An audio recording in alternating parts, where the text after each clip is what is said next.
अच्छा, इस तरह है कि ये एक कन्फ्यूजन है काफ़ी टाइम से ये सीवी के बारे में कि क्योंकि लोग कह रहे हैं कि हमें जॉब नहीं मिल रही है और जो है हमें जॉब इंटरव्यू ऑफर्स नहीं हो रहे हैं और हमें पैनल पे रख दिया जाता है। तो व्हाट आई बिलीव के दो ही चीज़ें होती हैं जो आपको जॉब दिलवाने में रोल प्ले करती हैं, एक आपकी सीवी होती है और एक आपका इंटरव्यू होता है। इंटरव्यू के अपने स्किल्स होते हैं, सीवी बनाने के अपने स्किल्स होते हैं, जो कि जब आप दूर से देखते हो तो आपको बहुत मुश्किल लगता है, लेकिन when once you get into the system तो ये बहुत आसान है, बहुत सिंपल है और बहुत छोटे मोटे की पॉइंट्स होते हैं जो कि आपको जो है आपको तरक्की करने से रोक लेते हैं। So keeping that in mind, अभी जो है मैं सीवी की वीडियो बना रहा हूँ और जो है आई होप कि आपके सारे क्वेश्चन इसमें आंसर हो चुके होंगे। So the first thing which is important कि आपको ये पता होना चाहिए कि CV is the only medium between you and human resources, या जो मेडिकल रिकॉर्ड वाला जो है, या जो डिपार्टमेंट के अपने जो लोग जो रीडर्स हैं उनके दरम्यान में। यानी ये सीवी पे ही वो डिसाइड करते हैं कि इस बंदे को हमने इंटरव्यू के लिए लेना है कि नहीं लेना है। और फिर इंटरव्यू में भी आपकी सीवी का ही बहुत बड़ा रोल होता है, क्योंकि पहला क्वेश्चन आपसे यही होता है कि take me through your CV और tell me about yourself. तो आपने वही बताना होता है जो आपने सीवी में लिखा हुआ है। तो अगर आपकी सीवी सही तरीके से बनाई हो तो I am very much hopeful कि आपको जॉब मिलने का, इंटरव्यू कॉल का चांस ज़्यादा होगा। फिर इंटरव्यू में क्या करना है स्किल्स, तो अगर उसमें भी कोई ज़रूरत हो तो बता सकते हैं, फिर मैं उस पर भी वीडियो बना लूँगा, कोई ऐसी इशू की बात नहीं है। मुझे तकरीबन 6 इंटरव्यू कॉल्स आई थी, और एक आई थी और जो 20 मई को थी, लेकिन फिर मैंने अब क्या कर दिया, अपोलोजाइज़ कर लिया कि मैं नहीं आ सकूँगा, क्योंकि उसकी वजह ये थी कि मैं ऑलरेडी जॉब मिल चुकी थी। मुझे 3 जॉब ऑफर्स थी, दो जो थी वो एक ही डिपार्टमेंट की थी, तो उसमें पे मुझे एक ही मिली। तो उसको आप टोटल एक कह सकते कि मुझे टोटल 2 जॉब ऑफर्स थी। तो मैंने फिर चाइल्ड सेक्रेटरी की तरफ चले गए। तो व्हाट आई बिलीव कि इसमें ये है कि there must be something in the CV के इंटरव्यू ऑफर या जॉब ऑफर हो चुकी हैं। ठीक है, तो I started I got my registration on 19 January, और तकरीबन अप्रैल में फिर जो होता है ये ज़रा जो नॉन ईयू के लोग होते हैं उनको जो होता है ये लोग ज़्यादा इंटरव्यू कॉल देना शुरू कर दें। तो I started in April and I got job in this May. So let me take you through a CV. अच्छा, सीवी को देखने से पहले आपको ये ज़रूरी होना चाहिए कि सीवी, जैसे पहले बताया कि एक मीडियम है आपके और रीडर के दरमियान में। तो आपकी सीवी आइज़ फ्रेंडली होनी चाहिए और रीडर फ्रेंडली होनी चाहिए। आपकी सीवी बहुत ज़्यादा जम्बल्ड अप नहीं होनी चाहिए, ओवर क्राउडेड नहीं होनी चाहिए। ओवर क्राउड का मतलब है कि बहुत सारे वर्ड्स जो हैं वो एक ही जगह पे नहीं होने चाहिए कि बंदे को ढूंढना पड़े कि नेम कहाँ पे लिखा हुआ है, एक्सपीरियंस कहाँ पे लिखा हुआ है, डेट ऑफ बर्थ कहाँ पे लिखा हुआ है, नेशनलिटी कहाँ पे लिखा हुआ है। ठीक है, उसके बाद एक बहुत ज़्यादा कलरफुल नहीं होना चाहिए, बिकॉज बहुत सारे कलर जो होते हैं वो थोड़ा सा जो होते हैं मतलब it doesn't give a very good impression, and it is not eye friendly, and when it is not eye friendly it is definitely not readers friendly, and if it's not reader friendly then it's definitely it not gonna pass forward. ठीक है ना। तो आपकी CV अगर एक बंदा है उसको पूरे थर्ड वर्ल्ड कंट्रीज से वो आ रही सीवीज आ रही हैं, तो just keep that in mind कि मुझे अभी सिर्फ 17 18 या 20 21 लोगों ने सीवी भेजी, तो मैं भी वो पूरी नहीं पढ़ सका। ठीक है ना। तो फिर मैंने सोचा कि मैं एक सीवी प्रॉपर एक वीडियो बना लूँगा, ताकि वो सब जितने भी मेरे कोलीग्स हैं जो भी आयरलैंड के लिए स्ट्रगल कर रहे हैं तो उनको आसानी हो जाए। तो एक इंसान है उसको 300 या 400 सीवीज पहुंच रही हैं, तो वो जो है एंड देन ही और शी हैज़ टू फिल्टर 30 और 25 और 20 सीवीज जो इंटरव्यू के लिए कॉल आएगी। तो अगर वो सीवी आगे फॉरवर्ड ही नहीं हो सके तो आपको इंटरव्यू कॉल कैसे आएगी। तो your CV should be very eyes friendly, reader friendly, और कैसे होना चाहिए मैं बताया। तो और it should be very objective CV. ठीक है, कि आपकी ऑब्जेक्टिव बेस्ड हो, कि भाई आपके टारगेटेड सीवी हो। दूसरी बात यह है कि कोई एक बेहतर ये होगा कि आपके पास जिस तरह है कि मेरा लैपटॉप है, इसमें एक मेरा अपना फ़ोल्डर है, मतलब ये वाला। तो इसमें होता है कि सारे सारे जो हैं ये इसी में मेरे सारा डाटा होता है, कि जो मेरे पास रेफरेंसेस हैं या जो मेरे पास कोई रिकॉर्ड है या कोई मेरे पास कोई अपनी पिक्चर्स हैं या तो इसमें तो मैं इसी से सब कुछ मैं वो करता हूँ। मुझे अंदर लैपटॉप में और ज़्यादा ढूंढना नहीं पड़ता है। तो ये बेहतर रहेगा कि आपके पास जो है ये अपना वो होना चाहिए, एक इस तरह फोल्डर बना ले, उसी में सारा डाटा आप डालें, ताकि जैसे ही आपके पास कोई जॉब ऑफर है तो आप इसी से सारा रिप्लाई कर सकें। ठीक है, इसको कैसे मैनेज करना है इस फोल्डर को, मैं फिर वो भी एक नेक्स्ट वीडियो में आपको मैं बता दूंगा। ठीक है ना।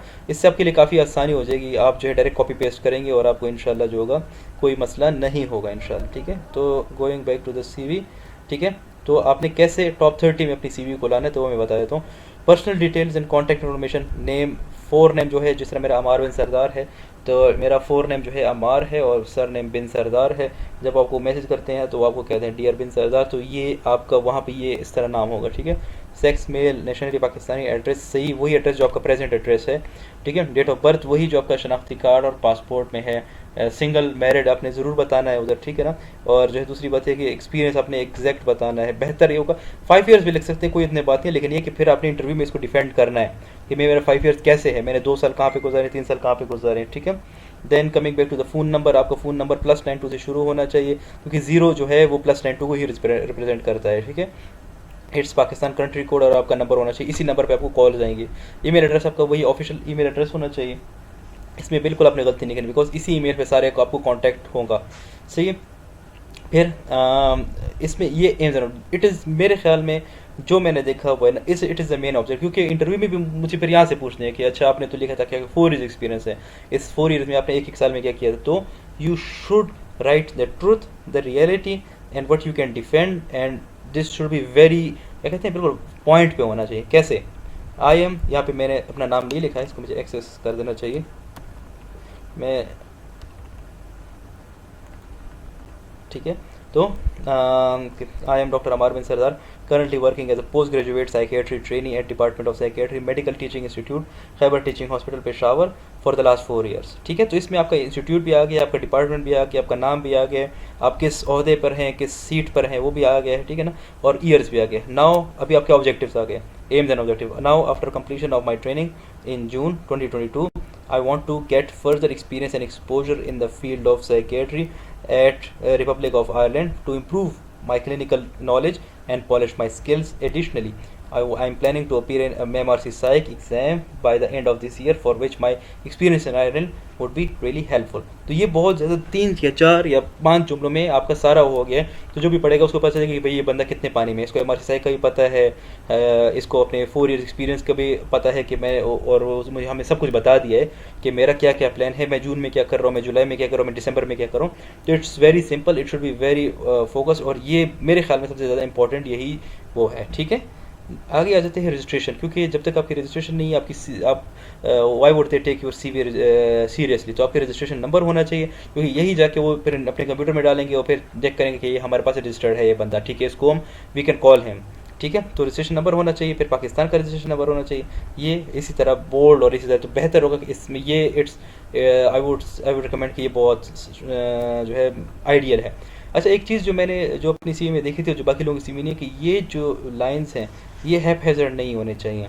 ये अगेन मैंने जितनी CV देखी तो उसमें क्या होता था कि मुझे पढ़ने में, हालांकि मैं चाहता था कि मैं अपने कोलीग्स की हेल्प करूं, मैं चाहता था कि मैं उनकी CV को अंडरस्टैंड करूं, लेकिन मैं भी पूरी तरीके से पढ़ नहीं पा रहा था, क्योंकि वो ये हो रहा था कि वो बहुत ज़्यादा जम्बल्ड अप थे। तो पढ़ पा रहे थे, लेकिन it was taking much more time than 1 CV can be given, यानी कि अगर आप इंसान है उसके ऊपर बहुत सारी CVs का बोझ है, और उसके पास है कि मेरे पास 3 मिनट हैं या 4 मिनट हैं, उसमें मैंने एक CV को डिसाइड करना है, उस CV को मैंने फ़िल्टर आउट करना है, ये डिसाइड करना है कि इस CV को मैं आगे भिजवाऊँ कि ना भिजवाऊँ। तो मैं जो था मेरे लिए 3 मिनट कम पड़ रहे थे, मुझे भी ज़रा टाइम लग रहा था उन CV, सारी नहीं, बहुत कुछ अच्छी अच्छी CV भी थी, लेकिन ये मसला हो रहा था। तो इसको अगर आप स्ट्रेट लाइन में कर लें तो ये होगा कि जो लाइन ऑफ साइट होगी, जो बंदे की जो आंखें होंगी, जो उसको पता हो कि भाई मैंने इसी बॉक्स के अंदर, ये जो बॉक्स है इसी बॉक्स के अंदर देखना है। तो और क्या है इस बॉक्स के अंदर, क्या है इस बॉक्स के अंदर, personal details and contact information है। इस बॉक्स में क्या है, रजिस्ट्रेशन है, ठीक है, इस बॉक्स में क्या एम्स एंड ऑब्जेक्टिव। तो ये हो जाएगा कि बहुत ज़्यादा सिंपल हो जाएगा और उसका दिमाग ज़्यादा इस पर ख़राब नहीं होगा, ठीक है। फिर क्वालिफिकेशन है, अच्छा क्वालिफिकेशन आप पहले लिख सकते हो या एम्प्लॉयमेंट हिस्ट्री भी पहले लिख सकते हो, लेकिन क्वालिफिकेशन इसलिए बेहतर है कि क्वालिफिकेशन के बाद आपकी एम्प्लॉयमेंट आती है, ना कि एम्प्लॉयमेंट के बाद आपकी क्वालिफिकेशन आती है। तो ये मेरे ख्याल में क्वालिफिकेशन आप लिख लें, MBBS, ठीक है ना, ये मतलब ये आपकी डिग्री है, किस कॉलेज से किया है, किस यूनिवर्सिटी से किया है, रजिस्ट्रेशन नंबर आपका हमारी KMU की डिग्री में राइट जो अपर राइट कॉर्नर होता है उसमें ये होता है, as far as I remember, ठीक है। फिर आपका जो है FCPS पार्ट 1 का एक आपको कॉन्ग्रेचुलेशन लेटर होता है, उसके ऊपर आपका एनरोलमेंट नंबर होता है, रजिस्ट्रेशन नंबर होता है, वो आप लिख लें। इतना ज़रूरी नहीं है कि वो चेक करेंगे इस चीज़ को, लेकिन ये होगा कि थोड़ा सा ज़्यादा ऑथेंटिकेट लगेगा, ज़्यादा से ज़्यादा बेहतर लगेगा। Employment history is the most important thing, ठीक है ना। सबसे अभी जो क्या कर रहे हो, अभी आप किस लेवल पे हो, किस कुर्सी पे हो, किस इंस्टीट्यूट में हो और कर क्या रहे हो, ठीक है। तो आपका हो जाना चाहिए कि भाई मैं इस पोजीशन पे हूँ, इस इंस्टीट्यूट में हूँ, सिटी क्या है, डेट क्या है, कब से कब तक। अच्छा, इसके बाद फिर आपके थोड़ा सा आपका जो व्हाट यू आर डूइंग, इसके what you are doing in the world, आपकी स्किल्स क्या है, आपकी नॉलेज क्या है, आपकी रिस्पॉन्सिबिलिटीज़ क्या हैं, ये आपका बहुत ज़रूरी है कि ये चीज़ वहाँ पे हो। अब इसमें क्या है कि इसमें आप वही लिखें जो आप वहाँ पे डिफेंड कर सकते हो, वही लिखें जो वहाँ पे आप रेसिप्रोकेट कर सकते हो, आप वही लिखें जो आप वहाँ पे रिप्रोड्यूस कर सकते हो, ठीक है ना। आपकी वही स्किल्स होनी चाहिए। इन साइकेट्री वी डू ईसीटी, तो मैंने यहाँ पे लिखा हुआ है I can do it, I can do it today, I can do it in the next year. मैं कभी भी जब भी मुझे ईसीटी का कहा जाए मैं कर सकता हूँ, मुझे इसके सारे प्रोटोकॉल्स पता हैं, ठीक है ना। फिर history, documentation, presenting the case, writing orders, giving orders, ठीक है ना। ये कौन सी मेडिकेशन किस तरह देनी चाहिए, कौन से डोज में देनी चाहिए, रोटा फॉर मेकिंग रोटा फॉर जूनियर्स वगैरह। तो ये सारी चीज़ें जो हैं जो जनरल क्लब और केस प्रेजेंटेशन, ये हमारी जॉब का हिस्सा है। ये मैं अभी भी कर रहा हूँ, और वहाँ पे अगर मुझे कहा जाए कि ये करके दिखाएं तो I will be able to do it. तो यहाँ पे आपने ज़्यादा अपनी तरफ से वो नहीं करना कि मैं इसमें भी बेस्ट हूँ, मैं इसमें भी बेस्ट हूँ, मैं इसमें भी बेस्ट हूँ। बिकॉज वहाँ पे अभी इतने ज़्यादा पाकिस्तानी जा चुके हैं अल्हम्दुलिल्लाह कि वहाँ पे दे नो कि हमारे पाकिस्तान में, आयरिश पीपल नो कि हमारे पाकिस्तान में क्या रिसोर्सेज हैं क्या नहीं है। तो they know, they have an idea कि जब वो सीवी पढ़ते तो उनको आइडिया हो जाता है कि ये कितने, ये वाकई में इतना एक्सीलेंट है जितना इसने बताया, कि या ये सिर्फ जो है हमें इंप्रेस करने की कोशिश कर। तो बी ऑनेस्ट सबसे बेहतरीन चीज़ है। जितना आप फेक करोगे उतना प्रॉब्लम आपके लिए होगा, ठीक है। क्योंकि वहाँ पे आपको जब इंटरव्यू में कहेंगे कि अच्छा आपने तो ये लिखा हुआ है ईसीटी लिखा हुआ है, what are the protocol for ECT, what are the indication for ECT, तो फिर वहाँ पे आप फंस सकते हो, क्योंकि वो एक साइकेट्रिस्ट होगा सामने वाला। अगर आप ऑन्कोलॉजिस्ट हो तो आपके लिए ऑन्कोलॉजिस्ट बैठा होगा, जो भी आपका इंटरव्यूअर हो, जो भी आपकी फील्ड है। मेरी साइकेट्री, तो मैं उसको ज़्यादा बेटर एक्सप्लेन कर पा रहा हूँ, ठीक है। फिर आपका पोजीशन हेल्ड है, ठीक है ना। अगर आपने दरमियान में जो है कोई और जो जॉब की हुई हो किसी प्राइवेट इंस्टीट्यूट में, या किसी गवर्नमेंट जॉब आपने की कोई BHU या THU, तो वो आप इधर लिख सकते हो, वहाँ पे भी आपकी जो रिस्पॉन्सिबिलिटी थी तो वो भी आप लिख सकते हो। फिर हाउस ऑफिसर है, तकरीबन हम सब ने हाउस जॉब की हुई है, ठीक है ना। उसमें आप लिख सकते हो इंटर्नशिप, हाउस जॉब को वो इंटर्नशिप कहते हैं, तो इंटर्नशिप और इंस्टीट्यूट वगैरह इसमें आपकी क्या ड्यूटीज थी वो लिख सकते हो, ठीक है ना। और ये हॉस्पिटल की डिस्क्रिप्शन है सॉर्ट ऑफ, ठीक है। इसके बाद फिर आपकी ये डेट्स मैंने हटाई हुई हैं। मेरी फर्स्ट रोटेशन थी जनरल मेडिसिन थी, फिर साइकेट्री रोटेशन थी, फिर सर्जिकल थी, और फिर एक्सीडेंट इमरजेंसी। अच्छा, इसमें मैंने जितना देखा हुआ लोगों ने इतना ज़्यादा लिखा हुआ है कि वो फिर जो था वो सीवी बंदा भूल ही जाता है। जस्ट लाइक गाइडन का एक चैप्टर होता है कि आपको शुरू होता है, फिर आपको भूल जाता है कि ख़त्म कहाँ पे होता है। तो जब आप ख़त्म करने पर तो फिर आप भूल जाते हैं कि टॉपिक क्या था। तो इसमें लोगों ने इतना ज़्यादा चीज़ें डाली हुई थी, इतनी ज़्यादा चीज़ें डाली हुई थी कि लाइक हाउस जॉब में ही वो बस कंसल्टेंट बन गए थे। तो इतना ज़्यादा चीज़ें नहीं डालने, वही लिखें जो आप करते हो। ये वार्ड में हाउस ऑफिसर करता है, या किसी के असिस्टेंट से करता है, या किसी की हेल्प कर सकता है, लेकिन कर लेता है, ठीक है ना। एटलीस्ट उसने ज़िंदगी में एक बार ये सारी चीज़ें की होती हैं। अगर LPA के हाउस ऑफिसर रेगुलरली नहीं करते, लेकिन उसने एक रोटेशन में उसने जो है 1 या 2 या 3 कर ली होती हैं, ठीक है ना। अगर थोड़ा सा जो है काम करने वाला हो, ठीक है। CPR जनरल मेडिसिन में तो सब नहीं की होती हैं, ठीक है। तो ये ऐसी चीज़ें हैं कि अगर आपसे पूछे देखिए कैसे करते, तो आप उसको कम से कम 10 में से आप 6 पॉइंट्स बता सकते हो, ठीक है। तो just let me take a break. अच्छा, सिमिलरली फिर आप नीचे इस तरह साइकेट्री और सर्जिकल स्पेशलिटी है, इसमें भी यही वही आपने लिखना है जो आप एक्सप्लेन कर सकते हो, ठीक है। आगे जाके फिर ये जो कोर्सेज एंड वर्कशॉप है ये बहुत इंपॉर्टेंट है।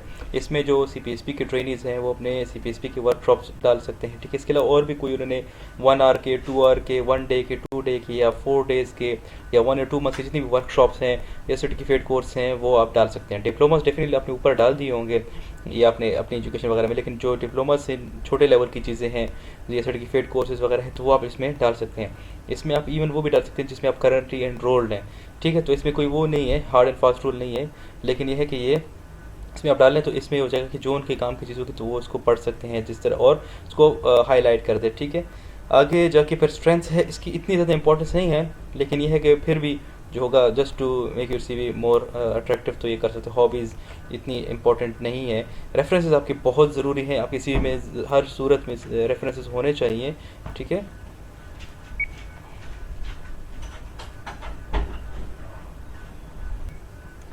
अच्छा, इसमें रेफरेंसेस बहुत ज़रूरी जिस तरह है कि प्रोफेसर आपका जो भी कंसल्टेंट उसका नाम होना चाहिए, उसकी ईमेल एड्रेस होना चाहिए, और उसका इंस्टीट्यूट होना चाहिए, और उसकी क्वालिफिकेशन वगैरह होनी चाहिए। इस तरह आपकी कम से कम 3 रेफरेंसेस होने चाहिए, और ये वो 3 रेफरेंसेस हों जो कि आपको रिप्लाई भी दें, ठीक है ना। यानी आपको नहीं सॉर्ट जो अगर आपके बिहाफ पे उनको कोई ईमेल आए तो वो रिप्लाई भी करे हो, ऐसा ना हो कि कोई नाम टाइप के लोग हों। सही है, ये वही लोग होने चाहिए जो आपके साथ कॉन्टैक्ट में भी हों और आपके बिहाफ पे रिप्लाई भी करते हों। दूसरी बात ये होनी चाहिए कि ये जो लोग हैं इन्हीं रेफरेंस 4 या 5 में से टॉप 3 से जो कि आपको रेफरेंस लेटर भी चाहिए होगा बाद में जब आपको जॉब मिल जाएगी, तो आपने ऐसे रेफरेंसेस करने हैं जिनके साथ आपका कॉन्टैक्ट हो और जो के बाद में आपको रेफरेंस लेटर भी देने को तैयार हो, ठीक है।